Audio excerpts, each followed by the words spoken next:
JEE mains का question है। चलिए देखते हैं इसको क्या बोल रहा है। Tangent and normal are drawn point 16,16 on the parabola which intersect the axis of the parabola at A and B respectively. If C is the centre of circle through the point P A and B and angle C P B equal to theta, then the value of tan theta. देखिए क्या बोल रहा है। Tangent and normal are drawn, मतलब tangent और normal दोनों ही point P से draw किए गए हैं पैराबोला पे। पैराबोला क्या दिया है इस क्वेश्चन को हम लोग देखिए, पहले एक नॉर्मल सा डायग्राम बनाते हैं तब हम लोग को पूरा पता चलेगा नॉलेज इन डिटेल में। क्या दिया गया है, एक पैराबोला दिया गया हम लोग को। पैराबोला क्या दिया गया, इसका अगर पैराबोला दिया है Y square equal to 16x। अगर हम लोग कंपेयर करें जनरल पैराबोला से Y square equal to 4ax, तो हम लोग इसको अगर ऐसे लिख दें वाई स्क्वायर इक्वल टू, हम लोग अगर स्टैंडर्ड पैराबोला से कंपेयर करें, स्टैंडर्ड पैराबोला हम लोग का क्या होता है वाई इक्वल टू 4ax, तो हम लोग अगर Y square equal to 16x, तो हम 16 को 4 इंटू 4x, तो हम लोग देखिए यहाँ पर कंपेयर करें तो a की जगह 4, तो हम लोग को यहाँ पर a की वैल्यू मिल गई a इक्वल टू 4। ध्यान दीजिएगा a इक्वल टू 4। और हम लोग को पैराबोला क्या दिया है Y square equal to 16x, तो हम लोग एक जनरली डायग्राम बना लेते हैं पैराबोला का। Y square equal to 16x ये पैराबोला है। ये पैराबोला पे एक पॉइंट दिया है, पॉइंट का नाम पॉइंट P दिया है। पॉइंट क्या है 16,16। इसी पॉइंट से एक नॉर्मल ड्रॉ किया गया है, एक टेंजेंट ड्रॉ किया गया है, और जो टेंजेंट कट करेगा पैराबोला के एक्सिस पे, पैराबोला का एक्सिस है पैराबोला के एक्सिस पे ए पॉइंट पे, और नॉर्मल जो कट करेगा बी पॉइंट पे। ठीक है, यहाँ तक हम लोग को यहाँ तक जो दिया है मैं दिखा दिया आप लोग को। देखिए क्या बोल रहा है, tangent and normal are drawn point 16,16 और पैराबोला। इस पैराबोला पी पॉइंट से एक टेंजेंट हो गया और ये नॉर्मल हो गया, नाम दे देते हैं नॉर्मल। ठीक है, टेंजेंट नॉर्मल, जो टेंजेंट हिट कर रहा है ए पे और नॉर्मल हिट कर रहा है बी पे। ठीक है, अब आगे क्या बोला है, if C is the centre of circle passing through the point P and passing नहीं, if C is the centre of circle through the point P A and B, मतलब जो सी है यहाँ पर, सी कहीं दिया है, सी एक पॉइंट है जो ए और पी और बी को मिला के एक सर्कल ड्रॉ किया गया है। जनरली देखा जाए तो जैसे मतलब बना रहा हूँ ऐसा सर्कल, सी सेंटर है। ठीक है, तो यही, और हम लोग को क्या पूछा है सी, अगर ये सी आ गया तो सी पी बी, तो अगर सी से हम लोग एक ऐसे लाइन ड्रॉ कर दे तो सी पी बी, तो हम लोग को यही एंगल पूछा गया है। ठीक है, अभी इस एंगल को निकालने के लिए हम लोग को क्या क्या मतलब चीज़ें चाहिए। ठीक है, इस एंगल को निकालने के लिए हम लोग को पहले ये पॉइंट चाहिए। अगर ये पॉइंट आ जाएगा तो हम लोग इसका स्लोप निकाल के टेन थीटा, मतलब इसका थीटा का वैल्यू निकाल देंगे। तो इस पॉइंट के लिए हम लोग को पहले ए पॉइंट चाहिए, ए पॉइंट चाहिए और बी पॉइंट चाहिए, और ए पॉइंट बी पॉइंट आ जाएगा तो सी, ये दोनों का मिड पॉइंट है। अगर आप लोग ध्यान देंगे सर्कल है, अगर जैसे सपोज एक सर्कल है और सेंटर पे उसके अगर इधर से रेडियस उसका आ रहा होता है, इधर से भी आ रहा होता है, तो अगर यहाँ एक पॉइंट मान लें ए और यहाँ पर पॉइंट मान लें बी, ठीक है, और ये सेंटर है, तो अगर ये पॉइंट जैसे suppose that A comma B है और इधर A1 कामा B1 है। ठीक है, तो ये दोनों का मिड पॉइंट ही होगा ना, ये जो भी आएगा A1 plus A/2 B1 plus B/2 mid point, ये दोनों का मिड पॉइंट आएगा ना। ठीक है, तो ये अगर सेंटर आ जाएगा, ए पॉइंट निकालेंगे, इसका मिड पॉइंट से सेंटर आ जाएगा, सेंटर से हम लोग इसका स्लोप निकाल लेंगे और इसका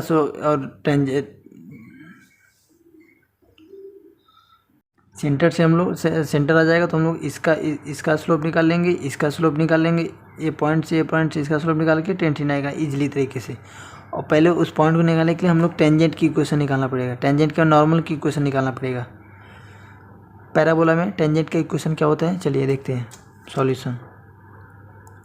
पैराबोला में टेंजेंट का इक्वेशन क्या होता है, y1 equal to 2ax plus x1, equation of tangent. y1 equal to देखा जाए y1 मतलब पॉइंट कितना दिया 16 इक्वल टू 2, a की वैल्यू कितना है 4, 2 इंटू 4 x प्लस 16, ठीक है। तो ये देखा जाए तो 2 टाइम, ठीक है। हम लोग पास टेंजेंट की इक्वेशन आ गया, क्या है 2y equal to x plus 16, ठीक है। हम लोग को इसका इक्वेशन आ गया, इक्वेशन ऑफ टेंजेंट, ठीक है। हम लोग को इक्वेशन ऑफ टेंजेंट। अब हम लोग इस ए पॉइंट को निकालने के लिए क्या करेंगे, इस एक्स एक्सिस पे y कितना 0 होता है, x A equation of tangent. अगर ये यहाँ पर कट कर रहा है तो यहाँ पर y 0 है, तो y 0 है तो हम लोग यहाँ पर y की जगह 0 पुट कर देंगे तो x का वैल्यू आ जाएगा। तो y को 0 रखते हुए यहाँ पर x कितना आ जाएगा -16, y 0 है तो यहाँ पर x की जगह पे y की जगह 0 कर देंगे तो कितना आ जाएगा 0 इक्वल टू एक्स प्लस 16। तो x इक्वल टू कितना आ जाएगा, इस कोऑर्डिनेट आ गया -16, 16, 0 -16। इसी तरह हम लोग अगर टेंजेंट की इक्वेशन निकाल लें तो वैसे ही पुट कर देंगे तो ये पॉइंट आ जाएगा।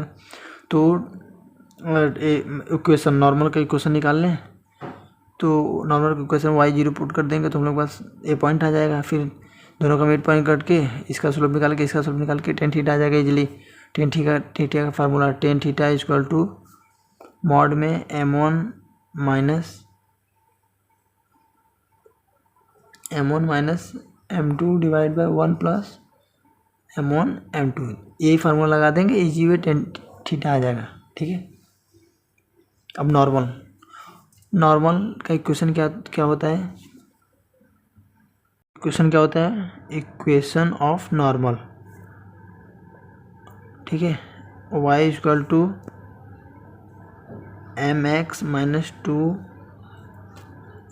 am माइनस am क्यूब, ठीक है। ये इक्वेशन ऑफ नॉर्मल है, ठीक है ना, इक्वेशन ऑफ नॉर्मल। तो m, ठीक है, m, अब हम लोग को m नहीं पता, ठीक है। तो m निकालने के लिए हम लोग एक तरीका का यूज़ करेंगे। वो तरीका क्या है, इसका स्लोप हम लोग को पता है, टेंजेंट एंड नॉर्मल दोनों एक दूसरे के परपेंडिकुलर होते हैं। अगर हम लोग का, और हम लोग को ये भी बात पता है m1 m2, समझ लो m1 हो गया टेंजेंट का स्लोप, m2 हो गया नॉर्मल का स्लोप, दोनों एक दूसरे के परपेंडिकुलर होते हैं। तो हम लोग स्ट्रेट लाइन में एक बात याद मतलब पढ़े हैं हम लोग, m1 into m2 equal to -1। तो हम लोग का टेंजेंट का स्लोप आ जाएगा तो हम लोग का नॉर्मल का स्लोप आ जाएगा, तो नॉर्मल का स्लोप आ जाएगा तो हम लोग यहाँ पर पुट कर देंगे तो हम लोग को टेंजेंट की इक्वेशन ऑफ नॉर्मल आ जाएगा, ठीक है। तो देखिए अगर हम लोग यहाँ पर नॉर्मल टेंजेंट इसका स्लोप निकाले तो इसका स्लोप कितना है, इसका स्लोप हो जाएगा m1 देखा जाए तो कितना हो जाएगा 1/2।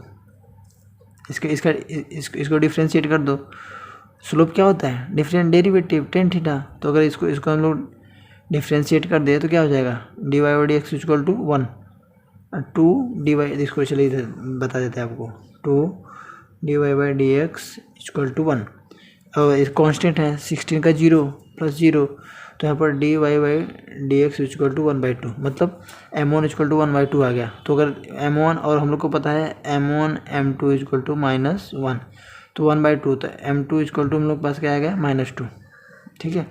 तो -2 हम लोग इसमें पुट कर देंगे तो हम लोग पास इक्वेशन ऑफ नॉर्मल आ जाएगा, ठीक है।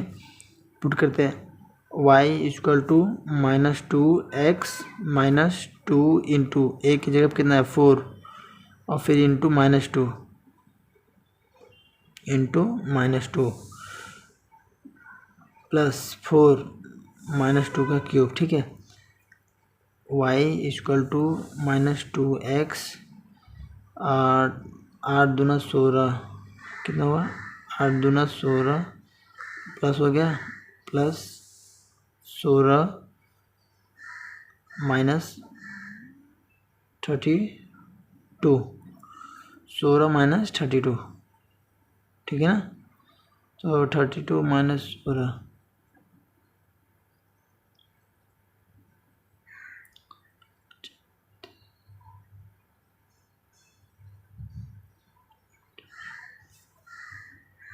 माइनस है तो माइनस यहाँ माइनस आ जाएगा, -4 इंटू -2 का होल क्यूब, तो यहाँ +32 आ जाएगा। ठीक है, सॉरी मिस्टेक हो गया था, माइनस का हम लोग प्लस लिख दिए इसलिए मिस्टेक हो रहा था। +32, तो +32 पर इतना क्या आ जाएगा, इक्वेशन ऑफ नॉर्मल हम लोग के पास आता है। इक्वेशन ऑफ नॉर्मल कितना है, y = -2x + 48। तो हम लोग के पास एक नॉर्मल का इक्वेशन आ गया। इक्वेशन ऑफ नॉर्मल क्या आ गया, y = -2x + 48। ठीक है, तो हम लोग पास ए पॉइंट आ गया। ए पॉइंट अगर इसमें हम y की जगह 0 पुट कर दे तो कितना आ जाएगा पॉइंट, अगर हम लोग यहाँ वहाँ पर y की जगह 0 पुट कर दे तो यहाँ पर आ जाएगा 24,0।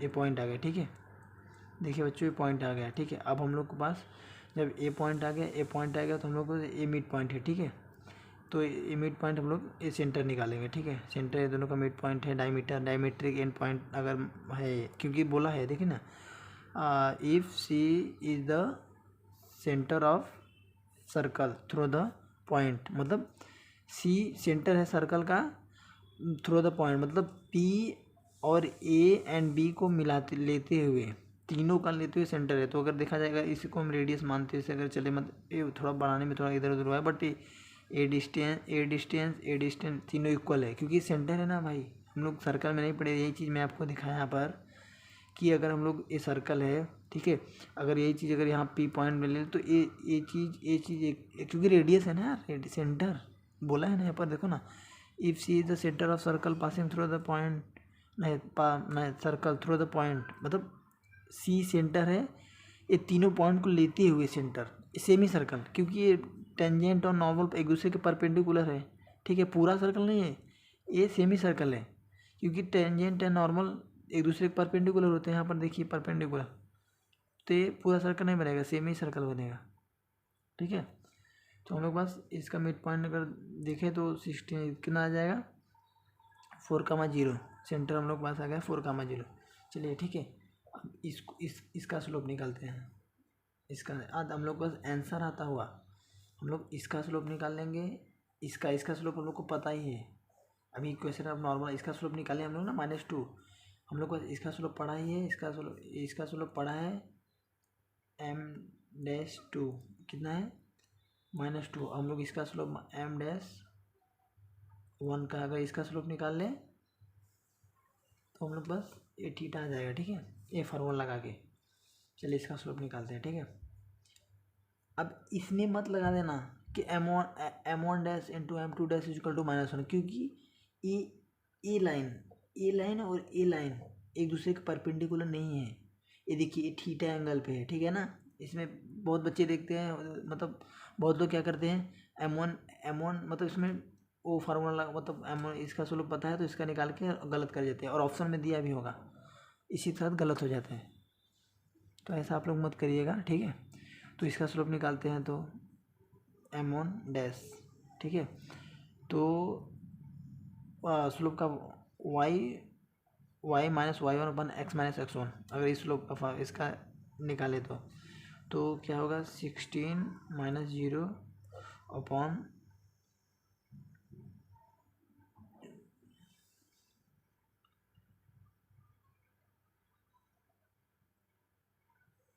0.16 -4। ठीक है, तो हम लोग का कितना आ जाएगा, 4/3।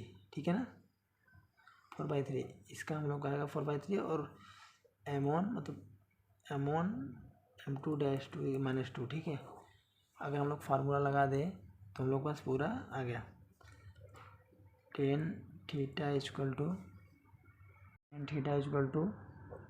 m1 मतलब m1 मतलब यही 4/3 -2। ठीक है, अपॉन 1 + 4/3 इंटू -2। ठीक है, तो हम लोग पास कितना आ जाएगा, अगर इसको हम लोग सॉल्व कर दें तो माइनस प्लस हो गया। अगर यहाँ पर देखें 2 3 6 4 10/3। ठीक है, ऊपर, और नीचे देखा जाए तो 3 - 8 डिवाइड बाई 3, तो ए वाला कट गया, ठीक है, मॉड है, -10 थीटा हमेशा पॉजिटिव था, मॉड ये कट गया, तो हम लोग पास फाइनली आंसर क्या आ गया, 10 थीटा इक्वल टू मॉड में 10 डिवाइड बाई -5, तो मॉड ऑटोमेटिकली माइनस को ज़ीरो कर लेते हैं, तो यहाँ पर 10, अगर देखा जाए तो यहाँ पर 10 थीटा, यहाँ पर कितना आ जाएगा, 10 theta equal to 2, that's it answer. देखिए कितना, मतलब कितना बड़ा क्वेश्चन था, थोड़ा घाला मिला हो गया है, बट आप इसको स्टेप बाय स्टेप देखेंगे तो आपको समझ में आएगा। बहुत ही अच्छा क्वेश्चन था, जेईई मेंस का क्वेश्चन था, जेईई मेंस का क्वेश्चन था, और बहुत ही अच्छा क्वेश्चन था, पैरा वाला था। नॉर्मली यहीं पर मिस्टेक होता है, वो लगा देते हैं बच्चे लोग M1 M2 equal M1 into M2 equal to -1, इसी के साथ मार खा जाते हैं। और इसमें देखिए तीन चार कंसेप्ट का यूज किया था, टेंजेंट, नॉर्मल, इस टेंजेंट का इक्वेशन निकालो, फिर नॉर्मल का इक्वेशन निकालो, उसके बाद क्या क्या बहुत ही भयानक क्वेश्चन था।